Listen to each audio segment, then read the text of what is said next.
Student, जो हमारे पास wave theory चल रही थी, उस वेव थ्योरी का लिमिटेशन है ये फोटो इलेक्ट्रिक इफेक्ट। आज का हमारा जो टॉपिक है वो है फोटो इलेक्ट्रिक इफेक्ट। आखिर फोटो इलेक्ट्रिक इफेक्ट कब होता है? जब हमारे पास कोई मेटल होता है, ये मेरे पास कोई मेटल है, इस मेटल की सरफेस पर, ये हमारे पास कोई मेटल की सरफेस है और इस मेटल की सरफेस के ऊपर यहाँ पर कोई रे जब इंसिडेंट करेगी, यहाँ पर हमने यहाँ कोई रे डाली है ये और रे, तो इस रे जो आपके, जिसे हमने बोला जो यहाँ पर इंसिडेंट लाइट, यहाँ पर इंसिडेंट लाइट आई है कोई यहाँ पर, तो ये सरफेस गर्म होने के बाद में इलेक्ट्रॉन का इजेक्शन शुरू कर देगी। क्या है? इलेक्ट्रॉन का इजेक्शन शुरू कर देगी। अब ये एनर्जी का जो पैकेट डाला है ये ग्रुप ऑफ फोटोन है, यानी कि E equal to h nu है, E equal to h nu है। यहाँ से हम डेफिनेशन भी बना सकते हैं कि ejection of electron from a metal surface, ejection of electron from a metal surface when light यानी कि E equal to h nu के रूप में of certain frequency is irradiated on it. This phenomena is called photoelectric effect. The electron emitted is called photoelectron. जब यहाँ पर ये electron डाले हैं, फोटो इलेक्ट्रॉन डाले हैं, तो क्या होगा? ये इलेक्ट्रॉन सरफेस होगी मेटल की सरफेस, ये मेटल की सरफेस जो होगी, ये सरफेस गर्म हो करके इलेक्ट्रॉन का इजेक्शन शुरू कर देगी। अब ये जो इलेक्ट्रॉन की एनर्जी है E equal to half mv square होगी। क्या होगी? Equal to half mv square. इसे एनर्जी ऑफ इलेक्ट्रॉन बोलेंगे। अब इसको जो 1900 में यानी कि मैक्स प्लैंक ने थ्योरी दी, बाद में 1905 में आइंस्टाइन ने इसको फर्दर एक्सटेंडेड किया और एक एक्सपेरिमेंट उस समय पे ये यहाँ उन्होंने किया था कि यहाँ पर कोई मेरे पास इवैक्यूएटेड कोई ट्यूब है, ये ऐसे कोई इवैक्यूएटेड ट्यूब मैंने बना ली और इस इवैक्यूएटेड ट्यूब में क्या है कि यहाँ पर एक मेटल का इलेक्ट्रोड डाला और उसको कनेक्टेड कर दिया यहाँ पर किसी बैटरी के साथ में यहाँ पर, और यहाँ एक डिटेक्टर लगाया, डिटेक्ट करेगा इलेक्ट्रॉन का इजेक्शन किस रेट से हो रहा है, इलेक्ट्रॉन का इजेक्शन किस रेट से हो रहा है, और इसको पॉजिटिव साइड दी गई और इसको यहाँ पर नेगेटिव साइड दी गई। जब इस मेटल की सरफेस पर, जब इस मेटल की, और इसे यहाँ पर एक एमीटर, यहाँ पर एक एमीटर लगा दिया, इसके यहाँ पर एक एमीटर लगा दिया गया, एमीटर यहाँ पर लगा दिया गया और ये एमीटर यहाँ में रीडिंग देता रहेगा कि कितने जो यहाँ पर इलेक्ट्रॉन का इजेक्शन किस रेट से मतलब हो रहा है। जब यहाँ पर हमने कोई यहाँ पर फोटोन, लाइट और फोटोन यहाँ पर हमने डाली है E equal to h nu के रूप में, तो यहाँ से ये सरफेस, ये मेटल की जो सरफेस है यहाँ पर इलेक्ट्रॉन का ऐसे करके यहाँ पर इलेक्ट्रॉन हमारे पास इजेक्शन होना शुरू हो जाएगा। यानी कि आपके पास मेटल सरफेस पर जब लाइट डालेगी तो डिटेक्टर क्या होगा? इसको डिटेक्ट कर लेगा, डिटेक्टर इसको क्या कर लेगा? यहाँ पर डिटेक्ट करेगा और कितने इलेक्ट्रॉन निकल रहे हैं वो एमीटर हमें रीडिंग देता रहेगा। तो यहाँ पर जो पैकेट ऑफ एनर्जी है, जो एनर्जी का पैकेट डाला उसको हमने क्वांटम बोला है। क्या है? क्वांटम बोला है। पैकेट ऑफ एनर्जी को हमने बोला क्वांटम। जो एनर्जी है E इक्वल टू आपके पास में एच न्यू है, इसको एनर्जी ऑफ पैकेट को क्वांटम बोला, और quantum of energy equal to photon. क्या है? ये फोटोन है। क्या है? Group photon. तो क्या हम यहाँ पर जो बात करें कि जो E है हमारे पास वो डायरेक्टली प्रोपोर्शनल होगा फ्रीक्वेंसी का, और E इक्वल टू आपके पास आ गया यहाँ पर एच न्यू, और यहाँ पर ये H जो है ये है प्लैंक कांस्टेंट। क्या है? ये प्लैंक कांस्टेंट, और इसकी भी वैल्यू भी इसकी कांस्टेंट ही रहेगी। तो इसकी वैल्यू आपके पास 6.626 into 10 to the power -27 erg second, या 6.626 into 10 to the power -34 joule second. यहाँ पर ये जूल सेकेंड यहाँ पर हो जाएगी। तो ये प्लैंक कांस्टेंट है जिसकी जो वैल्यू है वो मैंने आपको बताई। अब यहाँ पर जो E इक्वल टू आपके पास है n h nu, where n is the integer value है यहाँ पर, और यहाँ एन इंटीजर वैल्यू जो एन हमने माना है यहाँ पर। अब जब किसी भी मेटल सरफेस के ऊपर, किसी भी मेटल सरफेस के ऊपर लाइट एनर्जी इंसिडेंट की जाती है या टकराती है, तो उस मेटल सरफेस से इलेक्ट्रॉन का इजेक्शन शुरू हो जाता है। जिस मिनिमम फ्रीक्वेंसी पे इलेक्ट्रॉन का इजेक्शन शुरू होता है, यानी कि जब इस मेटल सरफेस के ऊपर, यहाँ पर इस मेटल सरफेस के ऊपर लाइट एनर्जी का पैकेट फोटोन के रूप में डाला, जब एनर्जी डाली, लाइट एनर्जी डाली, तो ये मेटल सरफेस गर्म होना शुरू हो गई और यहाँ पर गर्म होकर इलेक्ट्रॉन का इजेक्शन शुरू कर दिया। जिस फ्रीक्वेंसी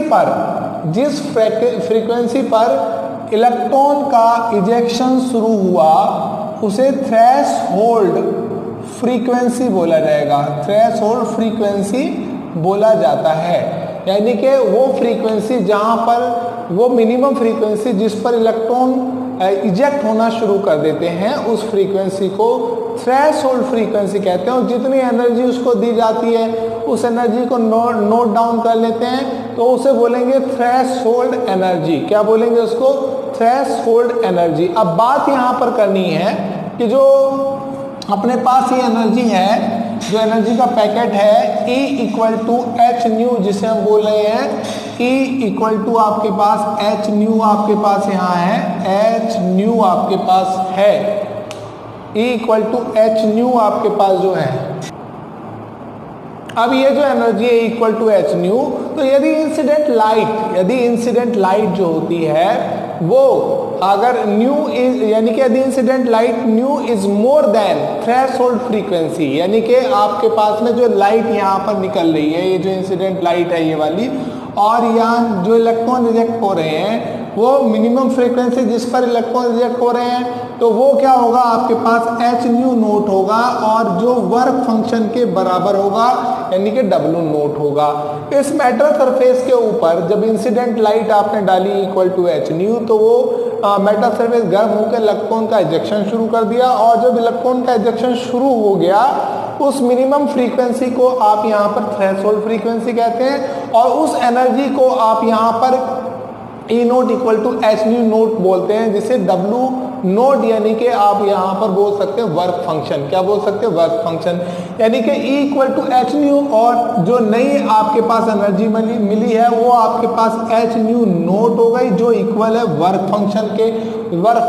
ये डब्ल्यू नोट क्या है? आपके पास वर्क फंक्शन है। अब ये जो थ्रेशोल्ड फ्रीक्वेंसी होती है, ये मेटल के नेचर के ऊपर डिपेंड करती है। जैसे मान लो हमने कोई अलग अलग मेटल हमने यहाँ पे लिए, कुछ मेटल के एग्जांपल हमने ले लिए, जैसे मान लो, और जो डब्ल्यू नोट की वैल्यू है इलेक्ट्रोवोल्ट में, जैसे मान लो हमने सीजियम ले लिया यहाँ पर, या हमने पोटेशियम ले लिया यहाँ पर, या हमने सोडियम लिया है, सोडियम, लिथियम ले लिया हमने, और मैग्नीशियम ले लिया, मैग्नीशियम, या हमने सिल्वर ले लिया, यहाँ पर सिल्वर आपने लिया। तो अब यहाँ पर जो सीजियम की जो वैल्यू है 2.14 इलेक्ट्रोवोल्ट है, यानी कि वो मिनिमम फ्रीक्वेंसी जिस पर इलेक्ट्रॉन इजेक्ट होना, वो 2 इलेक्ट्रोवोल्ट की एनर्जी के बाद ही वो इजेक्शन शुरू कर देंगे। और जो पोटेशियम है आपके पास 2.25 इलेक्ट्रोवोल्ट है, सोडियम की वैल्यू 2.30 आपके पास यहाँ पर है, या लिथियम है 2.42 आपके पास है, या आपके पास मैग्नीशियम की वैल्यू 3.47 है आपके पास इलेक्ट्रोवोल्ट में, और सिल्वर की वैल्यू आपके पास में 4.3 आपके पास में इलेक्ट्रोवोल्ट है। तो क्या है? थ्रेशोल्ड फ्रीक्वेंसी की वैल्यू डिपेंड कर रही है उस मेटल के ऊपर कि वो मेटल किस तरीके का है, उसका नेचर किस तरीके का है। अब हम बात करते हैं आगे, जो हमारे पास इंसिडेंट रे है हमारे पास, ये जो इंसिडेंट रे हमारे पास यहाँ आप देख रहे हैं, और वो थ्रेशोल्ड फ्रीक्वेंसी जो है आपके पास में एच न्यू नोट है। तो अब यहाँ पर बात करें, अगर काइनेटिक एनर्जी आपके पास ऑफ द इजेक्टेड इलेक्ट्रॉन की है, वो आपके पास हाफ mv², क्या है? हाफ mv², क्या हाफ mv², और वो आपके पास में क्या आ रहा है? एच न्यू नोट आपके पास में वो वैल्यू आ रही है, उनका डिफरेंस जो आ रहा है वो आपके पास आ रही है यहाँ पर। तो यहाँ से एच न्यू आपके पास कैलकुलेट किया जा सकता है। वो आपके पास में क्या है, आपके पास h nu naught plus kinetic energy. तो यहाँ पर h nu naught plus kinetic energy की वैल्यू हाफ mv²। तो यहाँ से एच न्यू की वैल्यू को कैलकुलेट यहाँ पर किया जा सकता है। This is known as Einstein photo electric equation. इसको हम बोलते हैं आइंस्टीन फोटो इलेक्ट्रिक इक्वेशन। क्या बोलते हैं, Einstein photo electric equation. Einstein ने इसे फर्दर एक्सटेंडेड किया था प्लैंक के बाद में, और 1905 में जो इक्वेशन दी गई थी उसको आइंस्टीन ने जो मॉडिफाई करने के बाद वो ये इक्वेशन है जिसे हम बात कर रहे हैं। अब हम अगर और बात करते हैं इसके बारे में, तो ये जो हमारे पास काइनेटिक एनर्जी आई है, यानी कि यहाँ से काइनेटिक एनर्जी को अगर कैलकुलेट करना चाहे तो इसको फिर वो दोबारा वही वो बन गया आपके पास में। जो काइनेटिक एनर्जी की वैल्यू आई है आपके पास एच न्यू नोट आपके पास में जो वैल्यू आई है, ये जो इक्वेशन आपके पास में बनी है, इस इक्वेशन को y इक्वल टू mx+c या mx+c, इससे अगर हम यहाँ पर जो कंपैरिजन करते हैं हमें ग्राफ मिलता है, हमें एक ग्राफ यहाँ पर ऑब्टेन होता है। उस ग्राफ को अगर हम बनाएं, यानी कि वो ग्राफ हमारे जो काइनेटिक एनर्जी वर्सेस ई यानी कि एच न्यू के बीच अगर ग्राफ खींचा जाता है तो हमें इस तरीके का यहाँ पर ये इंटरसेप्ट मिलता है, एक स्लोप मिलता है यहाँ पर। इस इंटरसेप्ट को यहाँ पर जो इंटरसेप्ट हमें मिल रहा है यहाँ पर, इस इंटरसेप्ट को जो आप बोल रहे हैं एच न्यू, यहाँ एच न्यू नोट बोल रहे हैं यहाँ पर। यहाँ न्यू क्या है आपके पास में, फ्रीक्वेंसी है, और न्यू नोट आपके पास में जो बनती है वो बनती है आपके पास में थ्रेशोल्ड फ्रीक्वेंसी। अलग अलग मेटल की थ्रेशोल्ड फ्रीक्वेंसी जो होगी वो अलग अलग होती है। तो ये फोटो इलेक्ट्रिक इफेक्ट था जो एक लिमिटेशन के रूप में मैंने बताया था। पहले मैंने ब्लैक बॉडी, मेरी last video black body radiation है, उसको आपने देखा। अगर नहीं देखा तो इन दोनों को आप अच्छे से तैयार कीजिए, दोनों ही काफ़ी इम्पोर्टेंट हैं और एग्ज़ाम में पूछे जाते हैं। Thank you very much.